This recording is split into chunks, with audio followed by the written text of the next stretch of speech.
Maggie's going to introduce our speaker, and I think you'll enjoy this. When I take ghost tours with Chet Caskey, this was one of the sites in our ghost tour. So I think we're going to enjoy this. Here's Maggie Crabtree. Molly. We had more fun finding Kris because we discovered that Kris Hansen was doing some research on her house and discovered a tombstone in her backyard. And that led her on an amazing adventure on discovering not only the history of her house, her neighborhood, but also the graveyard that goes with it. And so with that, she has produced this program as she put together that history of her house, and she has presented it to the local South Library. That's her first debut, and we are the second group to get to hear her talk. Help me welcome Kris Hansen. Oh my gosh, I'm so thrilled to be here. Thank you, you guys. So, just a quick warning, I'm not a professional speaker. Again, this whole presentation just came about because of my own personal research on my home in the South area. So, again, not a professional speaker, but I will definitely do my best. Here we go. All right. I told you I needed a minute with this microphone, right? Okay. Is that better? Yes. Yes. So, I'm Kris Hansen. This is What's Under the Driveway, and we're going to talk about 19th century cemeteries. Cemeteries, plural.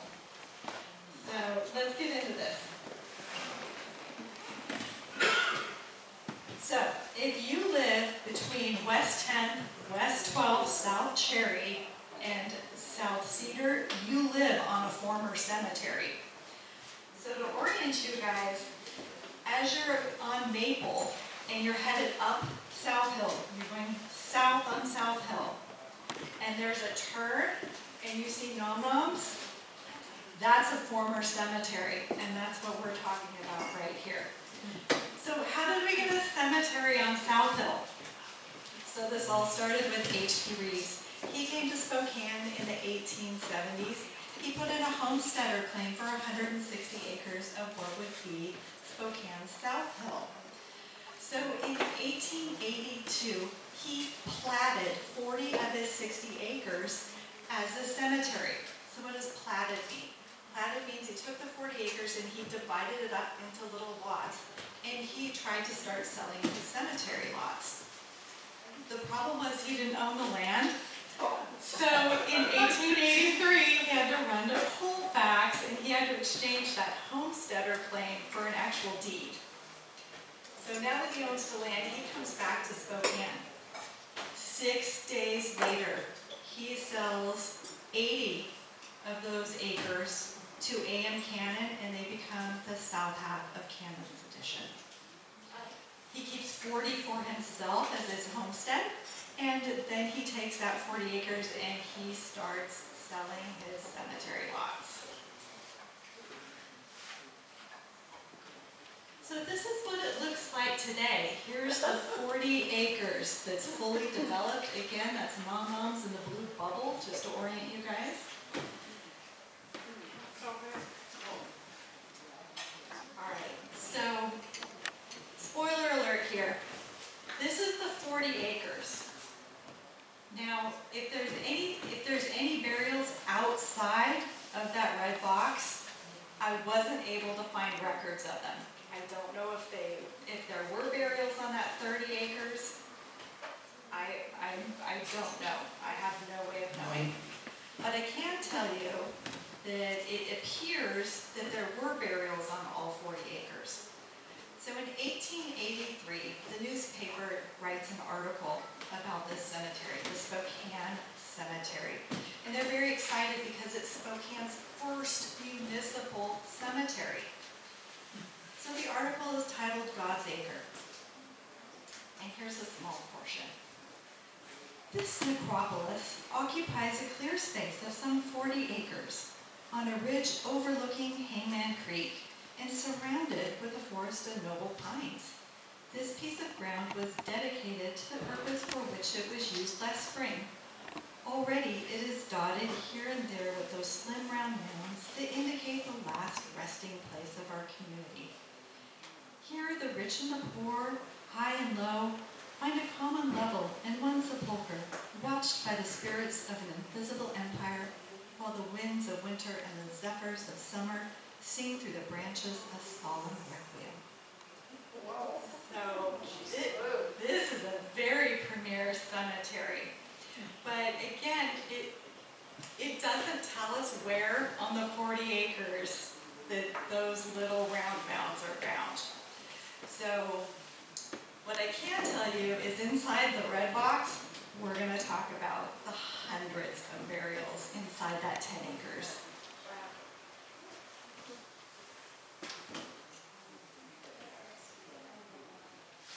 All right, so here's the Spokane Cemetery, and like I said, it was platted. As you can see on the left, there's lots of large burial ground there. So this 10 acres, this encompasses from 10th to 12th cherry to maple. So again, this is only 10 acres. And that's kind of surprising when you think about what Spokane looks like at this time. So at this time in 1860, there's about 350 people in Spokane. And then by 1880s, when the cemetery opens up, there's over 20,000 people. So on these so as you can imagine, there's a lot going on in that 10 acres. So an interesting thing happens in 1885. The Spokane Cemetery changes its name. And so how do you change the name of a business in 1885? You put an ad in the newspaper. Mountain View Cemetery has been accepted as the name that Spokane Cemetery will now be known by thereafter. And that was it. So we'll call it Mountain View Cemetery from now on. So the second plat in 1885, as you can see, the plots changed sizes. So they became much smaller because with the growth of Spokane, people didn't need those large family burial grounds. Now Spokane had a lot of new families, it had a lot of travelers, a lot of the kids of these old farmers and ranchers were moving off. And they weren't staying in Spokane, and so the lots needed to be a lot smaller. So you can also imagine when you go from a town that's so small of 350 people and ranches to 20,000, you can imagine there's no housing. So there's a lot of shanty towns, there's a lot of different hotels, and there's a lot of poor health practices going on. And so there's a lot of disease. So in the mid-1880s, these are common things that people were dying of. Cirrhosis, bronchitis, meningitis, measles, gastritis, convulsions, scarlatina, typhoid, suicide, dysentery, septicemia, gunshot wounds, and a lot of generic fevers and accidents.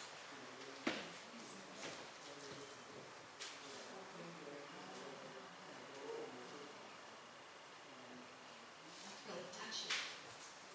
Okay, so no surprise to some of you, even in 1883, crime was rampant on Spokane South Hill.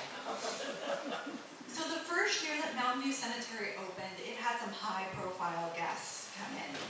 So one of those guests was John Stafford, who moved his daughter's grave into Mountain View. We might know John Stafford, Stafford's Addition, currently called Vinegar Flats by a lot of people.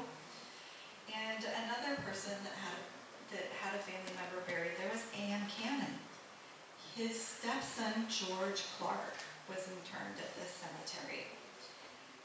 And shortly thereafter, grave robbers came and tried to steal his corpse. So this was actually, corpse robbing was actually common in the day. They would steal the newly departed and hold their bodies for ransom. So they were not successful with George Clark. they weren't able to get his casket out. But the articles about this attempted grave robbing give us an idea of what an elaborate burial he had. So he had a hardwood casket and a hand-blown glass viewing dome. Oh. So he also had a very intricately carved marble headstone. It's still a green wood too. So just his headstone alone was $450. Now, keep in mind, the average funeral at that time was $50. So this was a very high profile burial there. So I'm not sure if this, attempted, body snatching made Cannon mad, or if Cannon realized how much money was in funerals. Because that was the year that A.M. Cannon got together with his friends, and they bought land and started logging it with the intent to turn it into a cemetery. So H.P. Reeves, he owns this cemetery, and he is selling. He's doing big business because, again, he's got the monopoly on the cemetery market. So this goes on for a couple of years.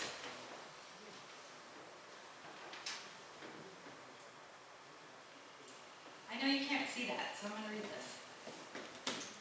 So now it's remember, 1883 it opens, and now we're at 1887. And here's an article in the paper.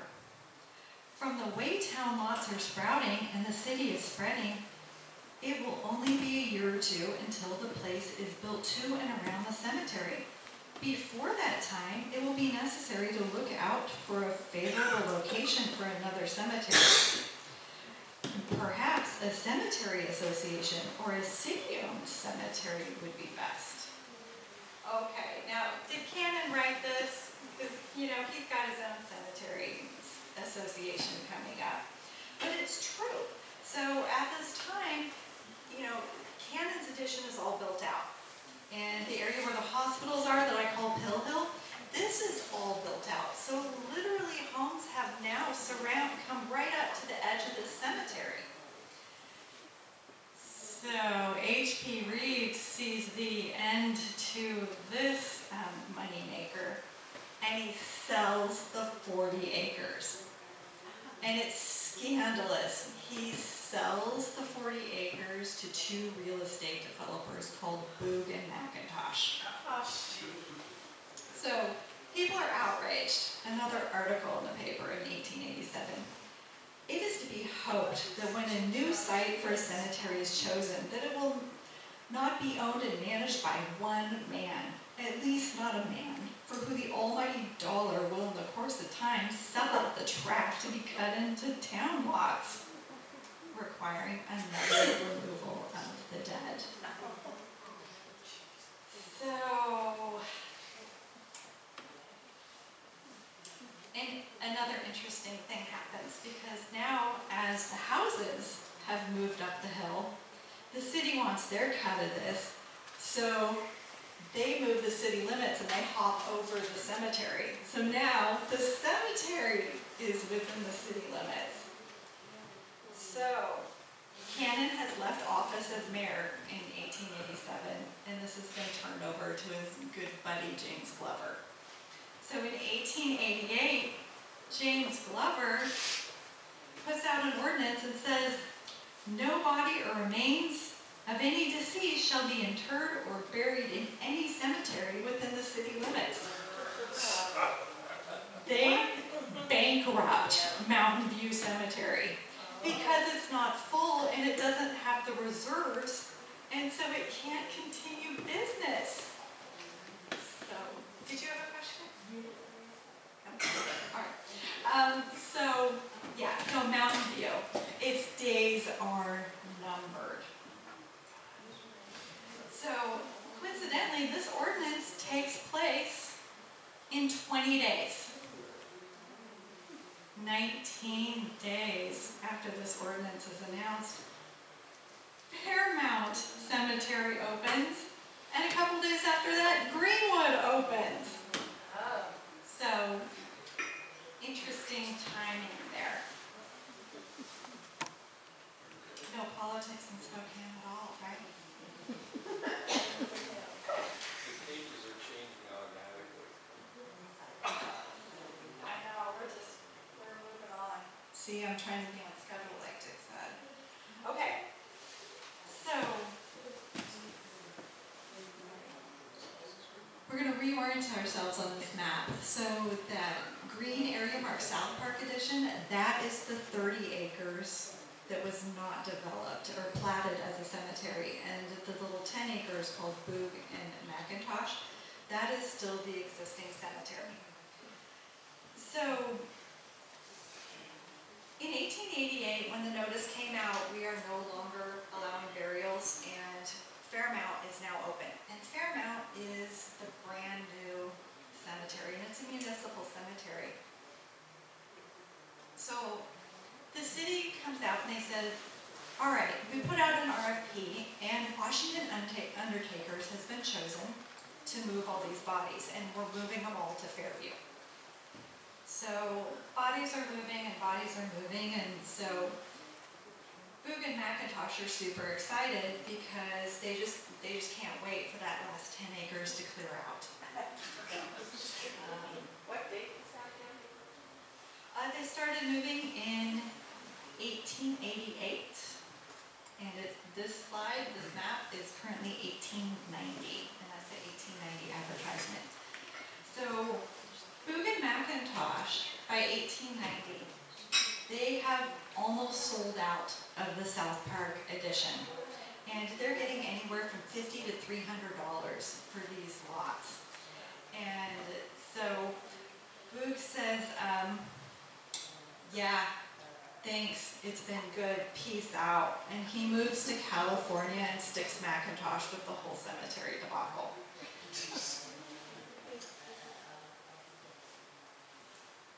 So as you can imagine, now there's a whole spur of cemetery lot trading, because people are saying, oh, I've got this empty lot and they want to make it a town lot. I can make some money out of this. Because the interesting thing was H.P. Reeves, when he sold this cemetery in this 40 acres, he only sold the avenues and alleys, and he could not sell the individual lots because they were all real estate. Everyone owned that little piece of land. So if the city paid to move your dead over to Fairmount, you effectively gave up that real estate. But if you had no one buried there, then the city could not force you to sell that back. So obviously McIntosh, he's starting to pay a whole lot more for these cemetery lots that H.P. Reeves has sold at like $12. So it's like Spokane's first real estate bubble. Yeah, cemetery plots. Yeah. Okay, so something else happens this year.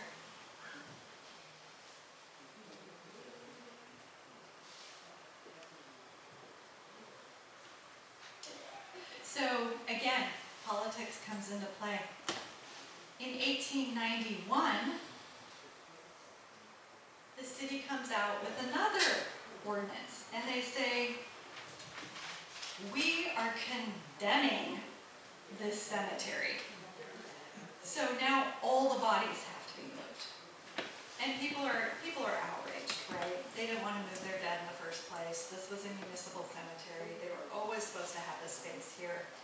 So McIntosh comes out and says, oh, I'm such a wonderful person. If you would just please finally move your bodies, I will give you a $10 gift certificate to Greenwood. Yeah. So again, now that it's condemned, people have that option. They do nothing, their loved ones go to Fairmount. Or they go to Greenwood And the wealthy then can pay the delta between what, a basic plot is and cash in their $10 gift certificate. So the city refers this to the Health and Police Committee. And the Health and Police Committee say, there's no problem. All of you people, you all bought lots around this cemetery. Live with it. And so, I don't know who stirred the pot, but somebody got a citizen's petition going in. 125 people signed this petition to move the cemetery. Yeah, and that swayed the city council. They condemned Mountain View Cemetery. So people have to move on now. There's no options. So, but this again causes a spike in prices. So they can move the bodies, but again, they can't force anyone to sell their real property. So McIntosh, he ends up paying about $50 for each of these little lots that were sold by H.P. Reeves for like $12. And so finally he gets down to the last burial. It has taken him 6 years. He's taken a fleecing on this 10 acres. And 6 years to clear the cemetery. The last body cleared was the infant son of the sheriff of Spokane, Sheriff Pugh. And Sheriff Pugh does not take his infant son to Fairmount. He doesn't take him to Greenwood. He takes him back to the family plot at Saltese Lake. So this kind of begs the question of how many cemeteries are there? In 1989, a group of researchers went out looking for these cemeteries. They found over 70 small cemeteries just in Spokane County. So at some point there had to be a reconciliation. Where did the bodies go? So, Mr. Howell, he is the sexton of Mountain View Cemetery. He is the ultimate keeper of all of the records. And Mr. Howell raises his hand in 1889 and says, we're missing the body of Jack Hubbard. So, out of the newspaper, we need to find him. So Jack Hubbard, he was a broke cowboy out in Big Bend country, and he was murdered by a coworker named Angle. And he was noted by Mr. Howell as being buried in Mountain View Cemetery September 17th, 1986. And by 1989, Mr. Howell can't find Mr. Hubbard. So when you go to the state archives, you can actually look up and see where all of these old burials are. And the records are actually really good. Because remember, Washington Undertakers was paid by the city to move these bodies. So they kept really good records because they wanted to get paid. So we know that Washington Undertakers did not remove Mr. Hubbard from Mountain View Cemetery. And he's not the only one that's missing. Oh look, it's already moved for me. Okay, better keep up with my own slideshow. All right, so let's talk about Mr. White. Mr. White was a very wealthy and wonderful businessman who came to Spokane in 1883, and he had thousands of dollars with him.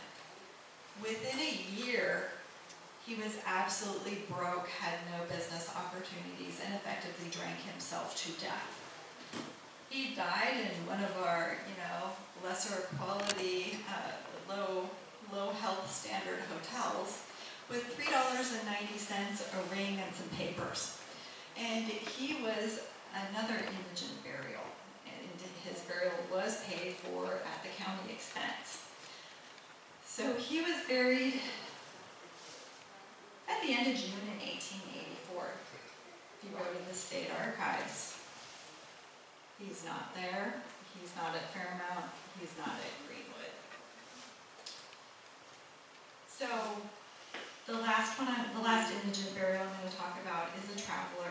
There's a family traveling. They're traveling from Nevada, and they're headed to Montana. Their 5-year-old gets a fever and dies. They backtrack to the first municipal cemetery they find, and they bury their child.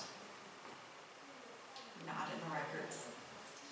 So the reason I chose these 3 people in particular to highlight is because they had no one that would come for them. They had no one in town. They had no relatives that spoke up at the time that they died. They had no one to come get them and bring them back to a family plot. So these aren't the only people missing, but they're the 3 that I'm very certain were all indigent burials. So there's this really, really small snippet in a newspaper article, and it talks about how Boog and McIntosh, again, such wonderful people, they are going to move people from the potter's field at their own expense.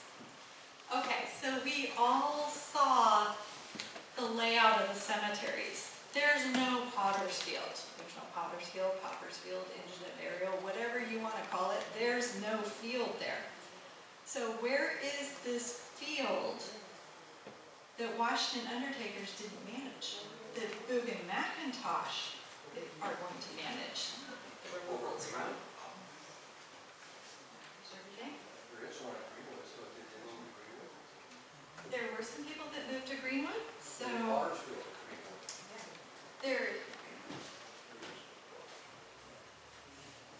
Greenwood. Greenwood was a private cemetery, so I can come back to that, but this doesn't affect the Mountain View. So anyone who didn't pay the upcharge to go to the private cemetery was automatically moved by Washington undertakers over to Fairmount, the other municipal cemetery. So Cannon wasn't giving away free lots.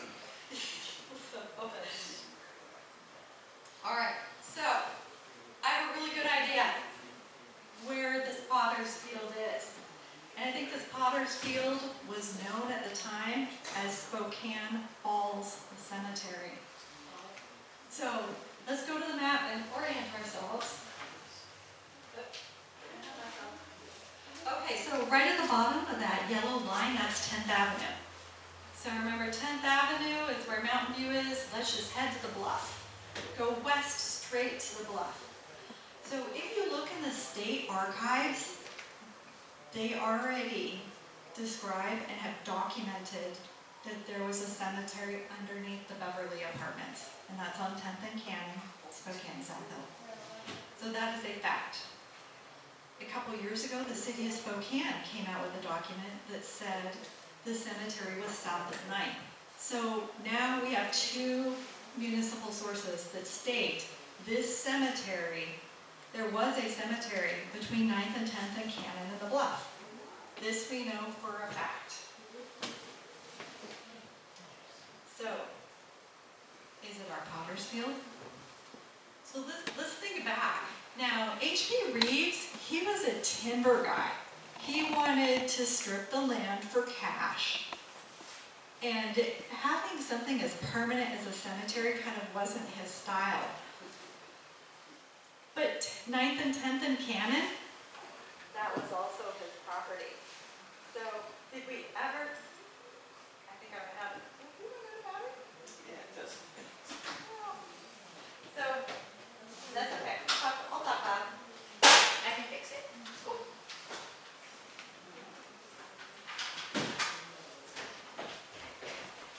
You don't see me? Okay. I see you. I don't see you. Okay, so I think H.P. Reeves, he got this homesteader claim, and I think H.P. Reeves was like, people want to come bury here? Why am I doing this for free? I can set up a cemetery and make some money. So I don't have, or I'm sorry, this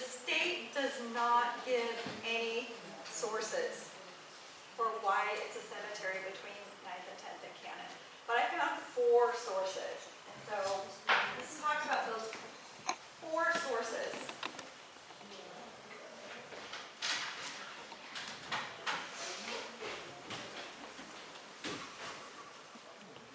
Okay, so the first source of a cemetery on 9th and 10th and Cannon is an article in the Spokane Times in 1879. This is 4 years before Mountain View started. So 1879, the article states, situated on the bluff near the junction of Hangman's Creek, 1 mile from town, there are now 5 graves in Spokane Falls Cemetery. 3 are recent arrivals that died of consumption, 1 person from the country, and a 1-year-old with brain fever. So let's think about topography. What's on the bluff? If you go to 9th and Cannon, I mean, you're going down to the interstate to the north and down to Collegiate Park to the south. That is high on the bluff. That is also 1 mile from town. So there's only 5 graves in 1879, so we know they're not talking about Brown's Edition.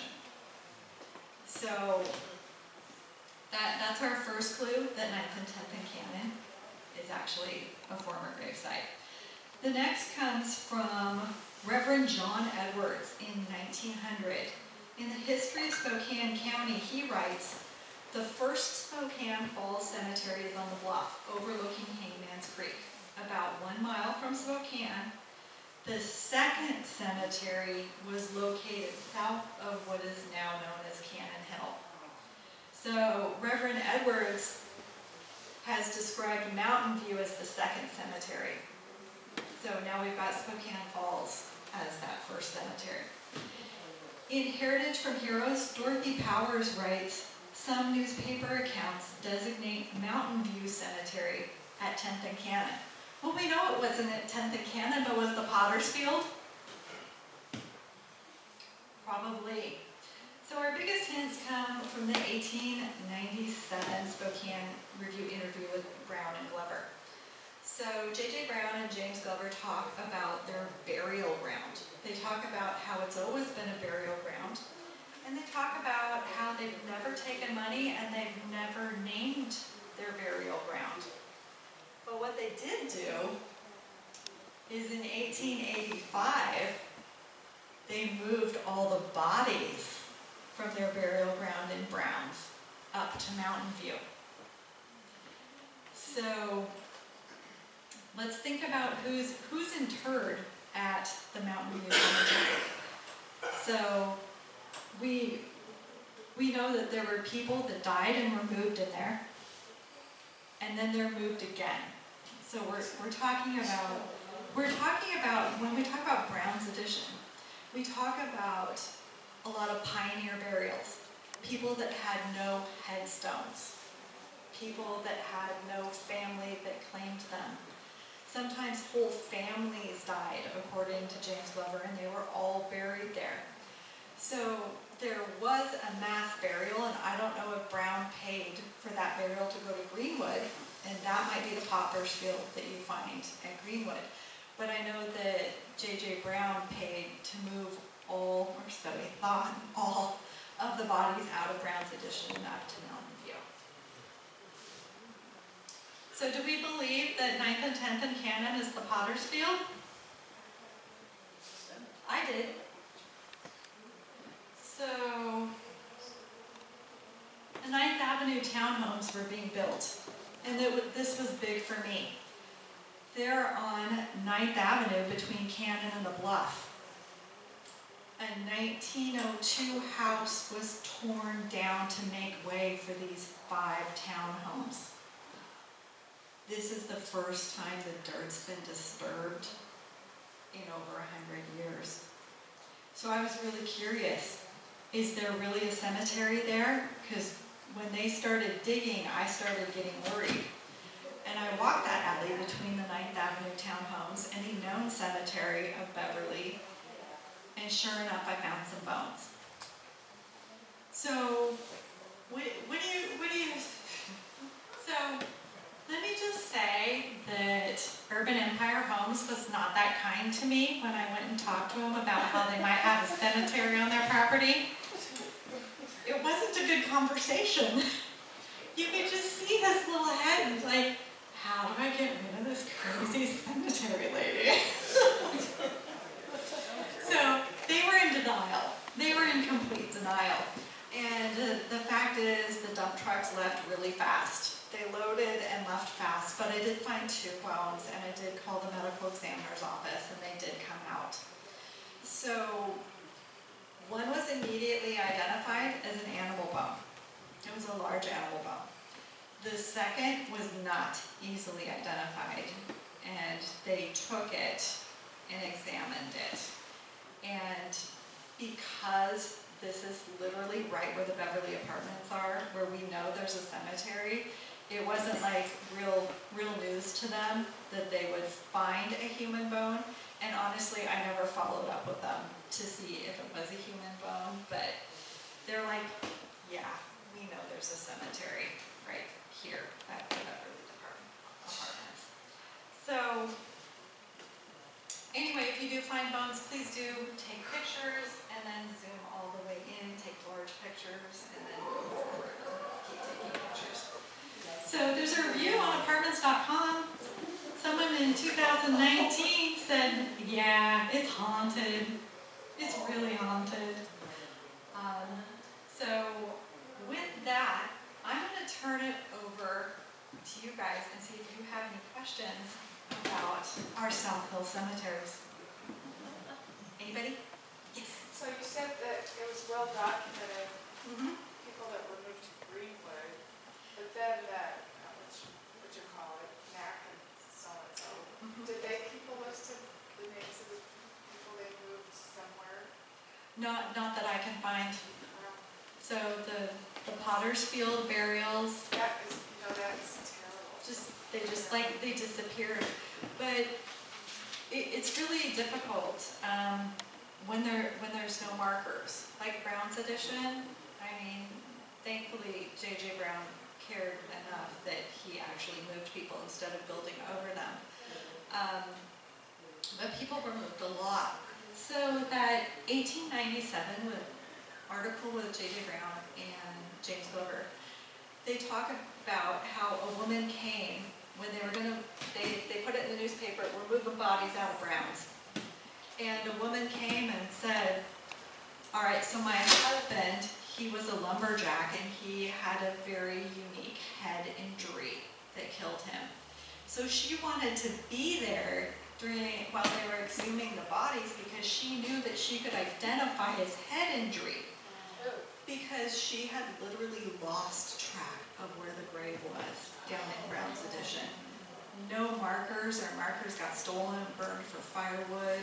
I mean, we're talking about a pioneer cemetery that was long before the business of, harvesting the marble locally and making headstones. So we know that people had accidents, we know they got moved to Brown's, we know they got moved to Mountain View, and we know they got moved out somewhere else. But as they're undocumented, because nobody could figure out who they were. Another question. So, I lived in Brown's Edition at one time, years ago. So, was cemetery there, was that more toward the bluff, like where the condos are now, around the edge? The burial ground was on Pacific, I know that much, and it wouldn't be too close to the bluff because there's just not enough topsoil there. So can you tell them how you found the tombstone? Oh, no, I didn't find the tombstone. No, that was, there was potentially a tombstone in that 9th Avenue townhomes, but they picked it up and loaded it up in the truck before I could, wave them down and stop them. So that was about 100 feet from my house. Yes. So does this haunt you? Does this haunt me? No, like you couldn't say the tombstone, and they hauled everything up. That's on them. That's their bad karma. I tried. There were, when we did a project that was up on the mesa of the North Hill up there, when you go up the bluffs. And they were saying there were a number of Indians that had been buried. There was above, there's a park in the Emerson Garfield neighborhood. Oh, yeah. Is that it? And has, Drumheller Springs. Yeah. and anyway, they stopped construction. They wouldn't build the apartment houses because they said there were Native Americans that were born and buried there. Is that been a part of any of your studies, or? All I know is once I talked to Urban Empire Homes, it seemed like they loaded the dump trucks faster. Yeah.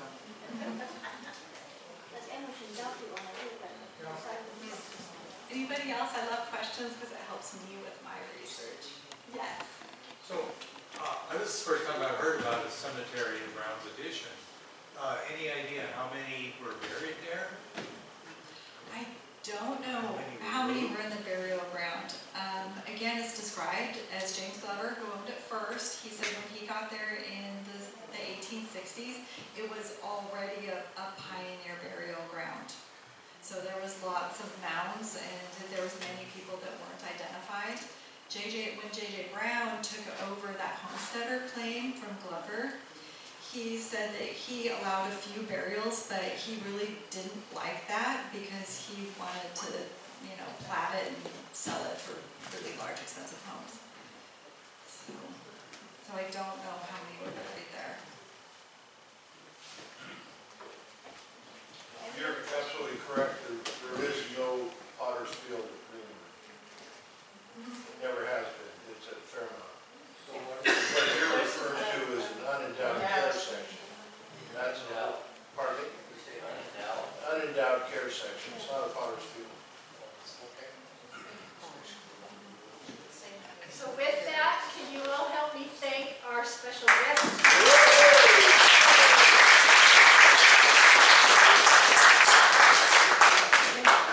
Sheriff? Boy, just turn it off. I'm so sorry. You got a big voice. Oh, wasn't that fun? I have a cemetery in my front yard, with that. Well, when it comes to cemeteries, there's all types of unusual things that you learn about. Remember the one we did about Colonel Walsh?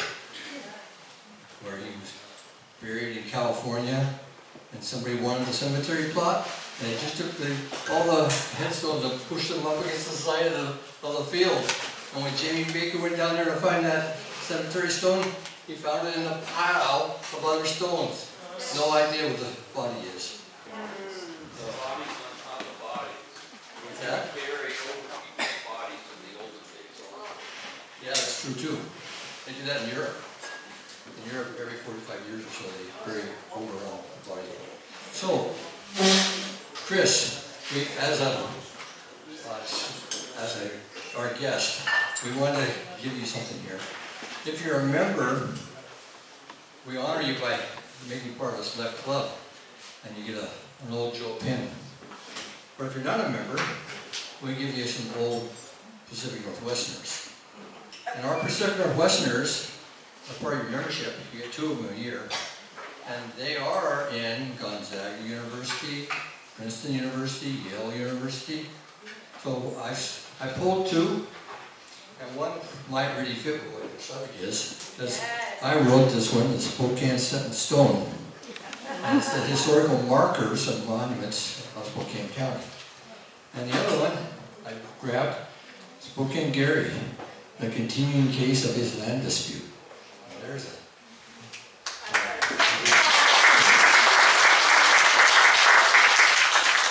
Okay, thank you, Kris. Appreciate it. Well, for next month, our speaker is, I haven't been down enough to see my phone here. It's what?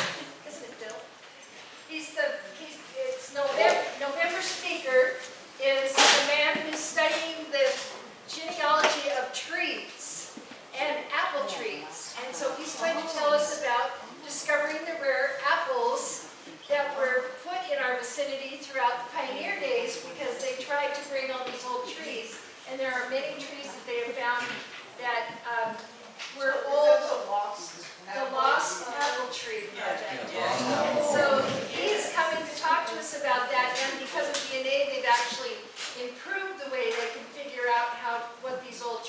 are, they're trying to identify them, and then they start them again. And they get new starts off of these trees, and they are bringing these new trees back, or these old trees are coming back as new trees again. Is he So- bringing books, maybe? He's bringing books. It's and a he also- beautiful book. It's an amazing book, and he's also got a deal where he can now take DNA off of a leaf. It used to be that you had to bring a dozen of your apples, and then he could take your finished apples, and they could do the DNA off the apples. Well, that's really hard when you have bears and elk on your property, and we have two very old trees that are in the property at the Canadian border. Every time we try to get up there, by the time they were ripe, the bears and the elk had eaten them all. So now they have a deal where they can take leaves, and for $55 they can do your DNA off of a tree leaf. So they've improved the DNA and the process. But he's going to talk about how they got started, where they've all found them, how they go about their process, and the history of the apple industry in our area. So that'll be kind of fun. We'll probably have a special dessert that night. Might have something in it. And then in December we have a wonderful lady from the Eastern Washington Genealogical Society that will be coming, and her name is Donna Phillips, I believe. And she is speaking about a gravestone that she found out of curiosity up in Colville, Washington, when she was walking the grave one day. And because she's a genealogist, she decided to do some history and found the amazing history of a Jewish pioneer family from Colville area, and how they came to this vicinity and became members of Northeast Washington. So that's our December meeting. So with that, Okay, one more thought on what next, our December speaker is. This brother of the family that she did the research is Marcus, the town of Marcus is named after that brother. Well, and also one more thing, we saw a message come to us. Next year is the 250th year of our American history.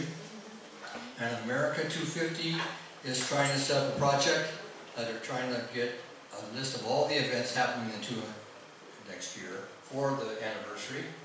And if we're asking if we'd like to participate by having an event directed at America 250.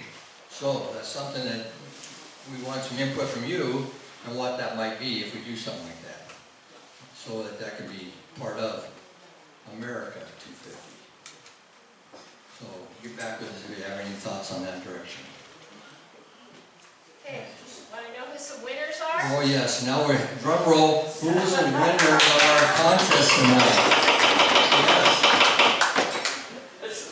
Third place of the Cowboy Poetry for 2026 is Jeff Sims.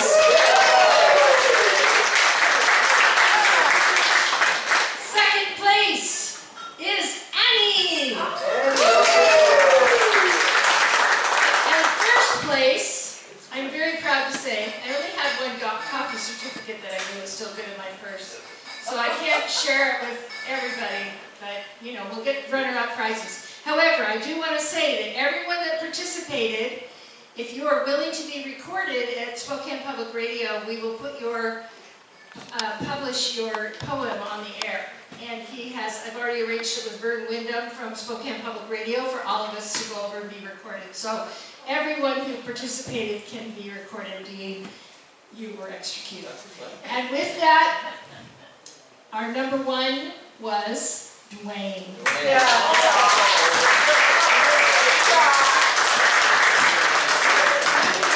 Thank you all so much for participating in our first Cowboy Poetry. Yes, thank you very much, and thank you for coming.